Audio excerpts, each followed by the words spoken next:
Hello and welcome to the Homely House. This is the first video in a new series of beautiful cards you can make using the basic supplies that you have at home. I'm not going to use any dies, I'm not going to use any embossing, and I'm not going to use any machines. My hope is that these cards inspire you and give you ideas on how to use what you have at home to make beautiful handmade cards. At the end of the series, you should have a set of cards to keep or to give as a birthday or holiday gift. Let's get started with our first card. So this is the first card that we're going to make. It's a butterfly card, the top folds up. And it is inspired by this card that I made at the library years ago. Now, when I was looking to remake this card, I had a couple of problems. The first is I don't have the scallop edge. I don't have that punch. I don't have a background stamp like that, and I don't have this particular butterfly stamp. So I went to my supplies and looked through them and see what I could find that I did have, and this is what I came up with. So I'm going to show you what I'm going to use. Now the point of this series is for you to go through your own supplies, see what you have, what you can use to create your own card. So I'm not expecting you to have everything that I have, and I'm not expecting you to make it the same. I'm just hoping to inspire you and give you an idea of what you can do with some basic scrapbooking, card making, paper crafting supplies. So I'm going to tell you what I'm using, and then you can go from there. So first, what I need is a card base. I'm going to use this blue card. It is 4 across by 7.5.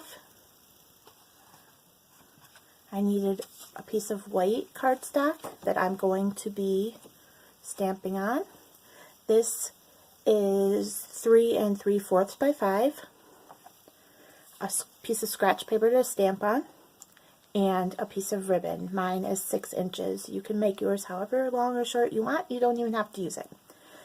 So to get started, first I need to cut my scalloped edge. Now, you don't have to score yours, obviously. I couldn't find a pencil, and I didn't want to use pen with my ruler, so I just scored it so I could see what I was doing. Now, I am going to use these decorative scissors to make that scalloped edge. They're the only pair of decorative scissors I have. My mom bought them for me like 15 years ago. So, it's all I have, and it works good, I think. So I'm just going to line it up. You, obviously, like I said, can use a pencil or a pen, or if you're more talented than me, probably just cut a straight line. I can't cut a straight line. So, yeah, so that looks pretty. I'm going to fold it down at the 5 1/2. So that's what I came up with compared to the inspiration piece. I don't think that's too bad. So next, I'm going to punch the holes for the ribbon. Now, I'm going to use my ruler and a pen. You can make your holes down as low as you want. I'm going to make mine maybe,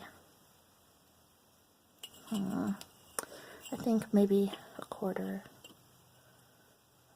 of an inch. It doesn't have to be exact, obviously. It's whatever you want. So, I'm going to make mine come in 1.5 from each side. So 1.5 and 1.5. And that's where I'm going to punch my holes. So I'm just going to take a hand punch and punch the 2 marks I made.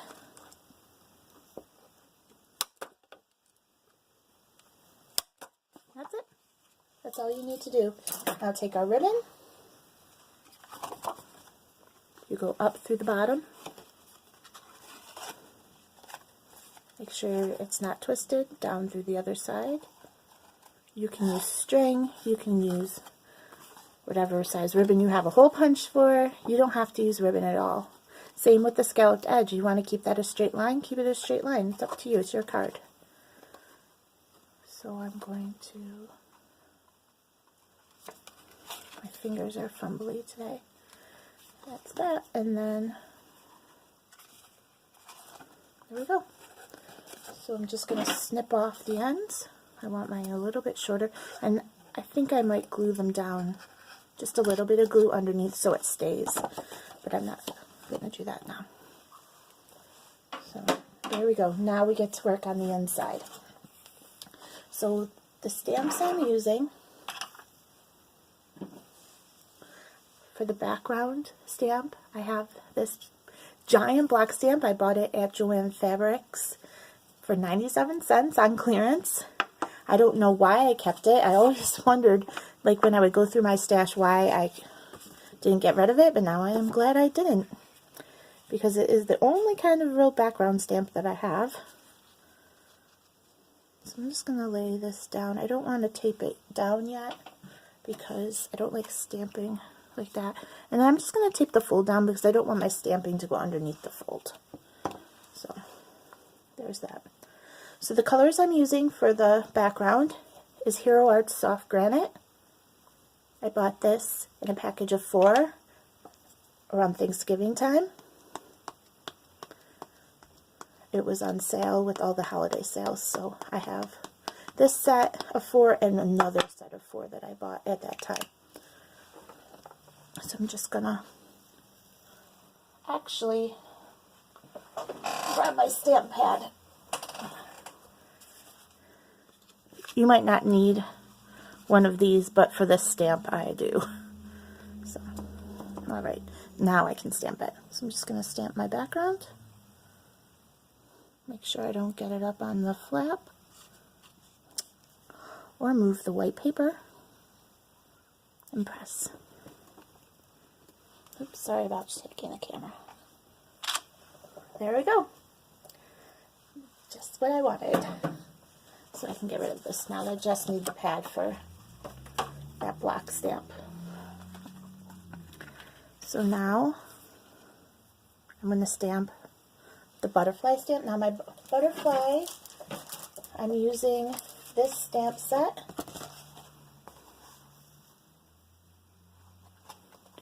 And it's this butterfly right here is what I'm going to use. Now this set did come with the dies. I'm not using them today, but I did come with them. I bought this when it was a buy one get one at Michael's. So I'm always on the lookout for a sale or a coupon because I do not pay full price. And I'm going to use Cornflower, Hero Arts Cornflower.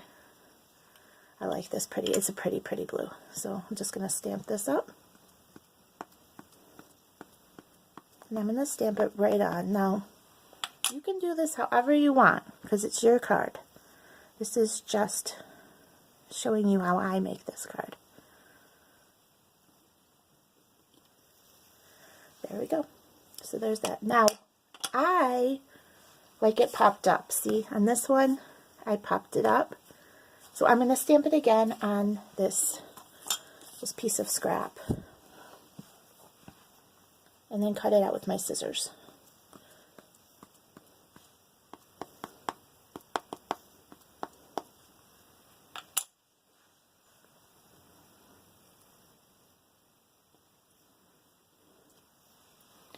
Alright, now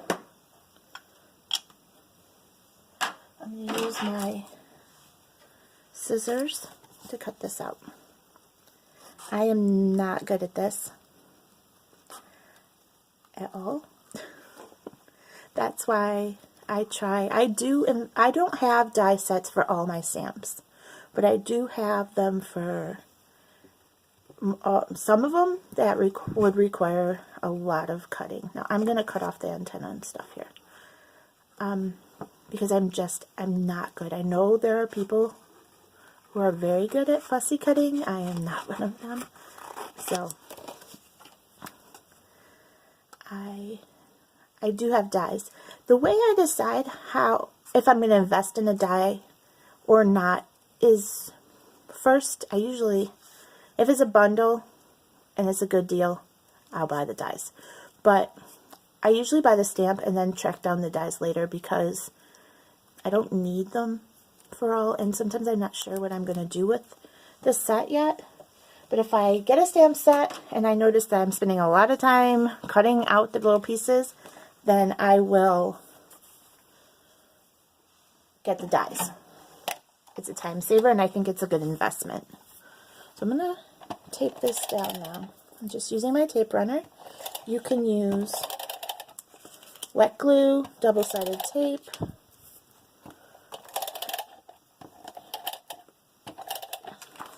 whatever you have on hand.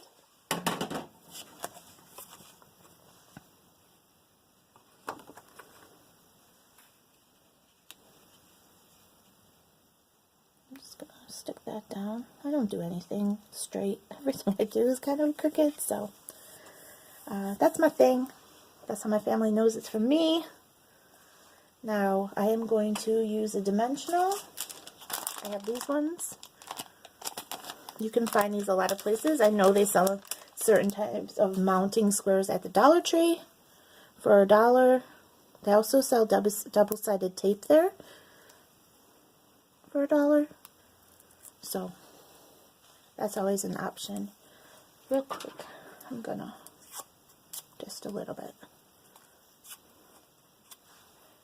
pop up the edges, and now I'm going to put that down right over the top of where I inked. I love that double look. Now, the sentiment. I am doing happy birthday on this one I made already. I said happy anniversary. So the stamps that I'm using for the happy birthday is this stamp set, Adorable Elephants. And I do, like I said, I have the dies for this. This is a set where I bought the stamp first, and then I bought the dies after when I realized how much I was wanting to cut the elephants and the balloons out. So I'm going to use the Cornflower again. Ink up my happy birthday.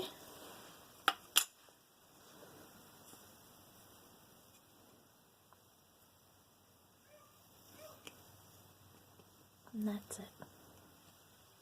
There we go. Now, your card can be done here.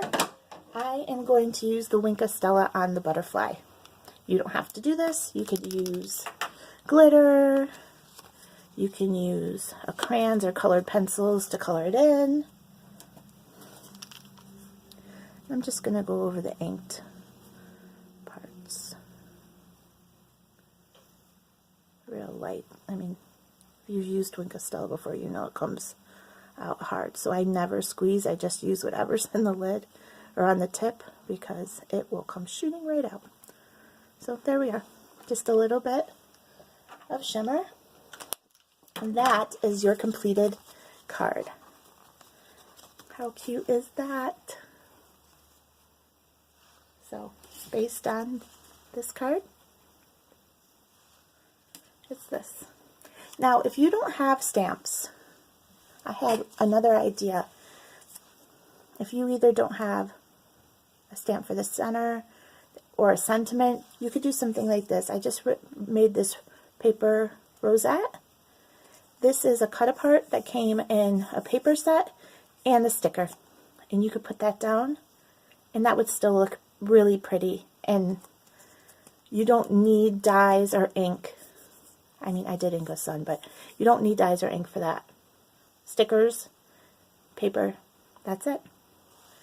So I hope you enjoyed this tutorial, how to make a beautiful handmade card using just basic supplies that you have at home. Some of the other cards we're going to make in the next couple of videos are these. They're all made without using any kind of die cutting machines. So there's that one. This is a gatefold card with a belly band. Just a general card where I scored the edges. A birthday card with a bookmark attached. And a get well soon card with a tea pocket inside. So I hope you'll join me on making beautiful handmade cards from basic supplies you have at home. Thank you.